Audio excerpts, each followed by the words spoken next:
and welcome to the Security Collective podcast. I'm your host, Claire Pales, and today's guest is Nathan Chung. Nathan is an advocate for women in tech and cybersecurity, neurodiversity and racial equality.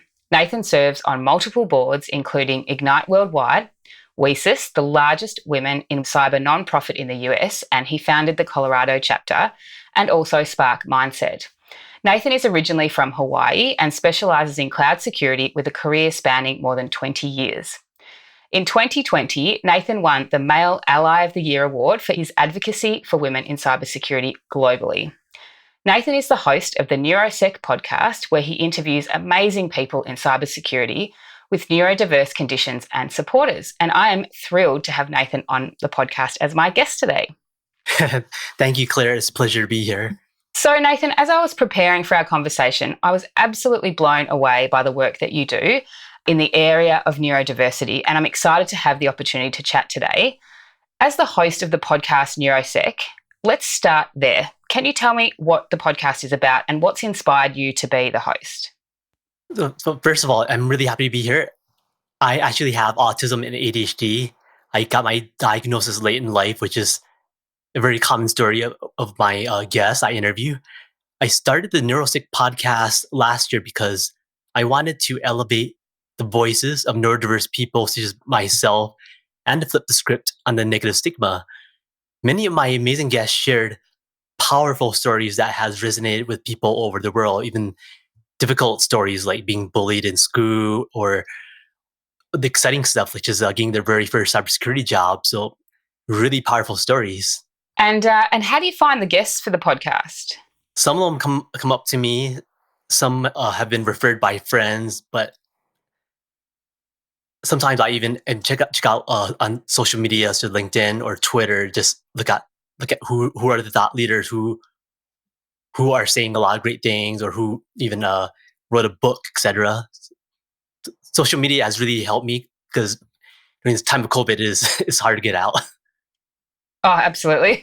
I think we all know the feeling. And neurodiversity is a concept, and please correct me if I'm not on the right track with this, but neurological differences like autism, ADHD, dyslexia, dyspraxia, many neurological differences are recognised and respected. What can we in the cyber community do to increase opportunities for people with neurological differences? And what are some of the things we should maybe stop doing? Looking back at my long journey, it starts from within. We need to be able to understand and accept who we are, because workplaces also need to change corporate culture, their hiring practices, and management practices that are sadly not friendly for people like me. For example, because of the negative stigma and labels, people are often afraid to even disclose that they have a neurodiverse condition, such as autism, because they're just afraid of being discriminated against, losing their job, or not even getting a job. Organizations need to change so that everyone will feel comfortable asking for what they need to thrive at work. Once that happens, more people will be set up to succeed and thrive. Apart from your passion for neurodiversity, you're also clearly very active supporter of women in cyber. And I mean, winning the Male Ally of the Year award must have been an incredibly proud moment for you. If you can explain for our listeners a little bit about what this award recognises and what did it mean to you to win it? Absolutely. So the Male Ally of the Year award was created by Carmen Marsh last year to recognize people and organizations globally that are allies to advance equality and to make a difference for women in technology and cybersecurity. I won the award for being a Male Ally of the Year last year because my global efforts to support women and many other nonprofits, volunteer work, and just raising awareness. So why do I support women in tech and cybersecurity? It's because women in cybersecurity represent our wives, our mothers, our daughters, our sisters, our nieces, our cousins, and our friends. Also, many girls and young women entering into tech and cybersecurity today will become the future leaders of tomorrow. Men and women need to work together to address the gender gap in cybersecurity. Absolutely. And I think that some of the reasons that women aren't in cyber are due to some of the challenges around it being a particularly male-dominated environment and for them being a minority in many cases. And I know that from your perspective, you can probably appreciate some of the challenges of being a minority in our industry. And so, I think your point earlier about looking within and knowing who you are and being aware, it would be a huge help to you to support all the different types of diverse minority groups within our sector. Yep, absolutely. The next Ally of the Year Awards is going to happen on Friday, March 19th.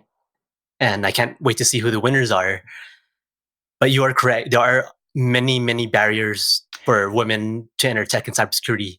That it breaks my heart when I talk to women and they share stories such as them quitting cyber or not even entering cyber because they feel that they cannot have everything they want. Things like having a family, having children, or having child support, or being able to care for their loved ones, their parents, or even more basic things like having pay equal to that of their male colleagues.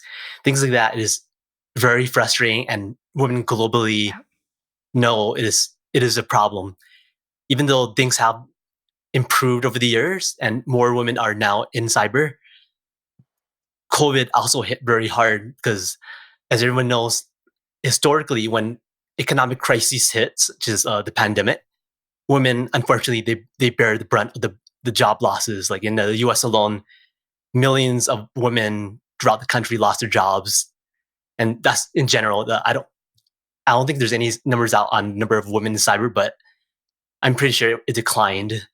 Absolutely. And we experienced homeschooling here for many, many months, especially here in Victoria, in Australia. And the brunt is borne by a lot of women. And there are lots of men out there supporting as well. But certainly the pandemic, the statistics are showing us that women were particularly impacted.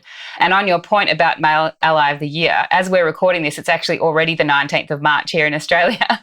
So at some point today, we'll know who the Male Ally of the Year is for 2021. From the lots of studies that I'm aware of, it looks like there's about 1 in 4 security roles are filled by women. And the numbers have increased in recent years, depending on which survey you read, I think.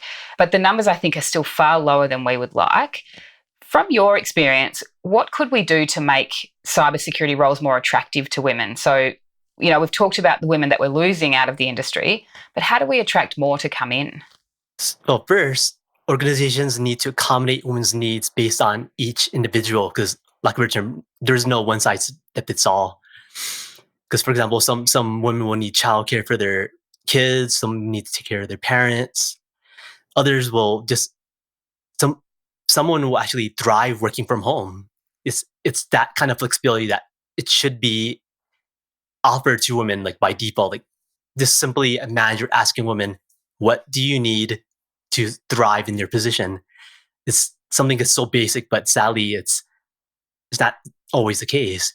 Women really do need equal pay for equal work. And this has been a theme for across the many, many, many decades. But sadly, it's like for every dollar that men make, women make far, far less. And for women who are, like say, women of color, Asians, and Latinas, it's even more or less. This can be addressed with pay transparency.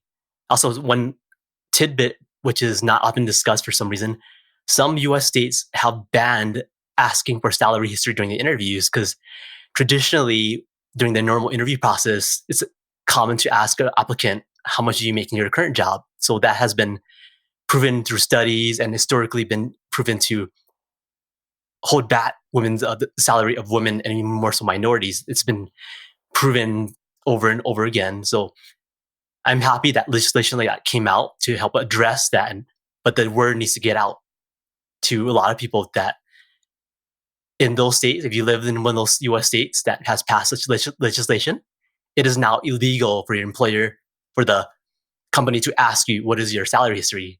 Because now it kind of flips the script. Now women can say, pay me the market rate, pay me what I'm worth. And that I think is very powerful.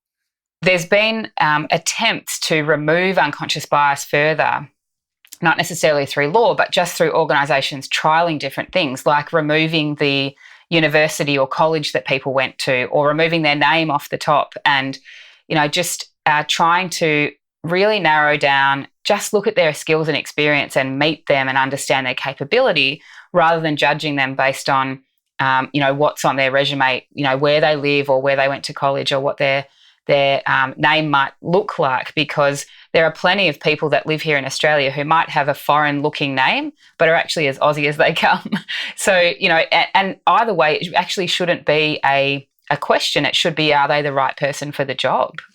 Yep, absolutely. And I'm very happy you brought that up, because not just unconscious bias, but another huge barrier which is not often discussed is traditional gender stereotype.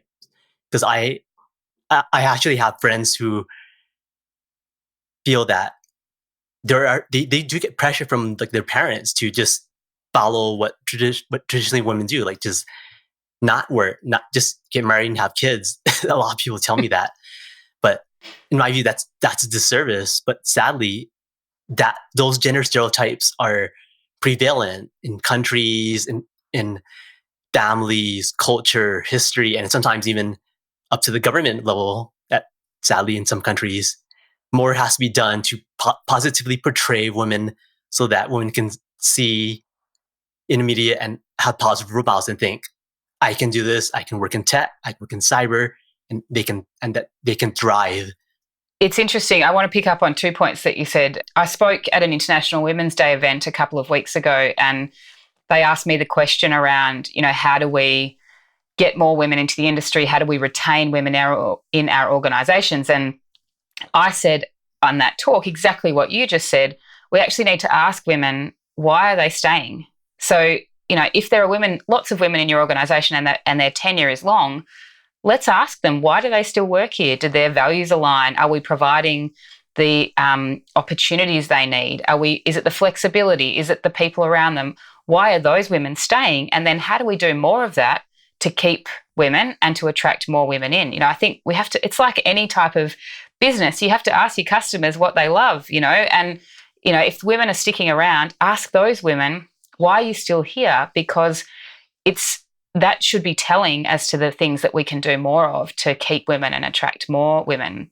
It's true.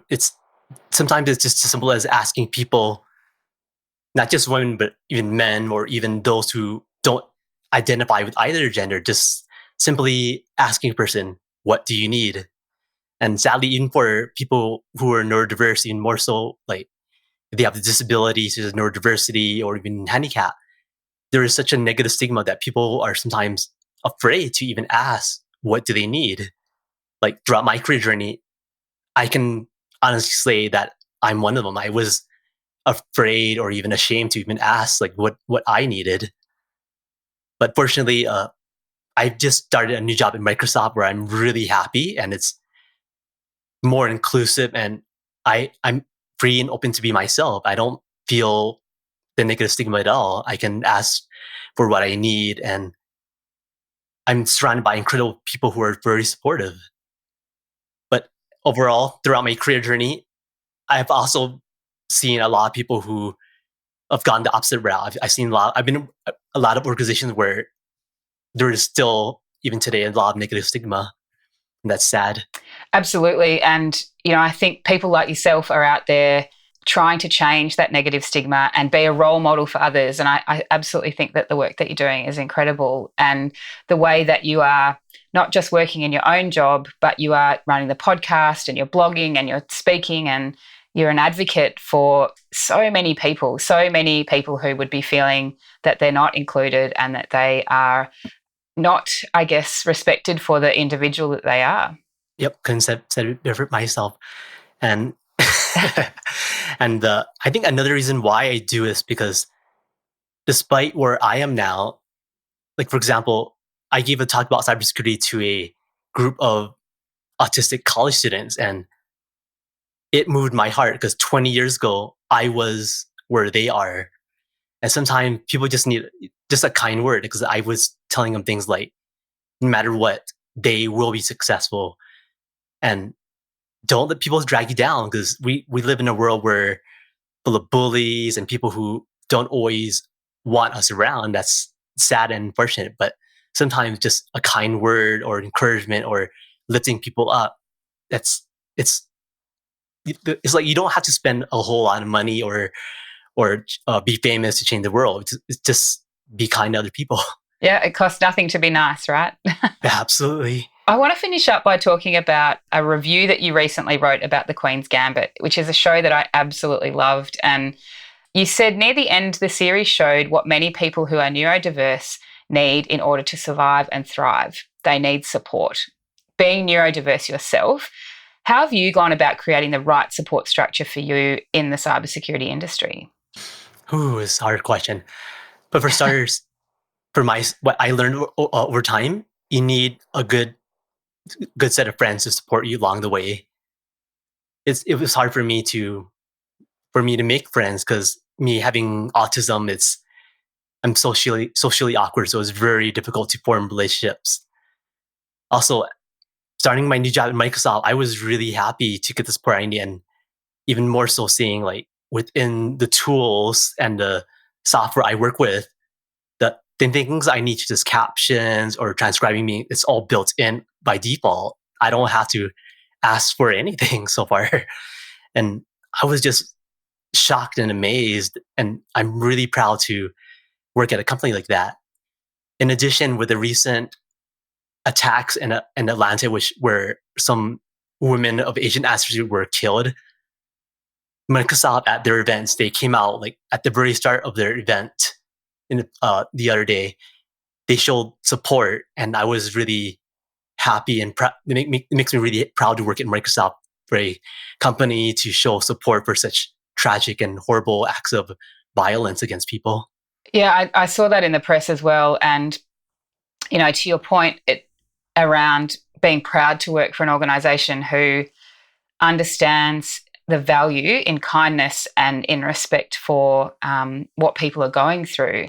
I often talk to people, I'm sure you get approached as well by people asking you how to get into the industry and what's important to you in finding a job. And, my advice is always to start with what are your values and what organisation has the same values that you do, so that when you get up to go to work every day, you're going somewhere where you know that you're going to be able to fulfill your values and you're not going to feel like your integrity is compromised by working there. And to hear you talk about working for Microsoft, where you go to listen to at a town hall or to a meeting, and the leaders get up and they talk about a tragedy that's happened to a group that you feel passionate about, that must have been incredibly uplifting for you. And I mean, did it make you feel like, yes, I found the right organisation for me?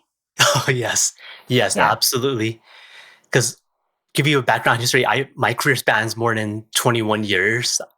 I started off as my very first job in IT was working as a tech in Hawaii. So I gradually climbed my way up and transitioned to cybersecurity. And now I'm at Microsoft. So I'm really happy to be working at Microsoft because it shows that companies can change. Change is hard, but sadly, like a lot of companies, I worked at a lot of companies where it's still toxic and it's hard just being who you are. Some companies are just not that friendly towards women or people in general. But I think by seeing in Microsoft, it just shows that change is possible, and companies that like that can lead the way. It's just got to have the courage to fight for change. Absolutely. And you are one of the most courageous people I've met, Nathan. Thanks. Thank you so much for joining me today. I'm really proud to have been able to have a conversation with you and to listen to your experience and your views on cybersecurity and minority groups and diversity, and you have a lot to share. So I really encourage my audience to listen to your podcast and learn more about neurodiverse people. I wish you all the best at Microsoft and into the future in your career. And thank you so much for everything you do for women in cyber and for neurodiverse people. Yep. Thank you, Claire. It's a pleasure to be here. And thank you for having me on your show.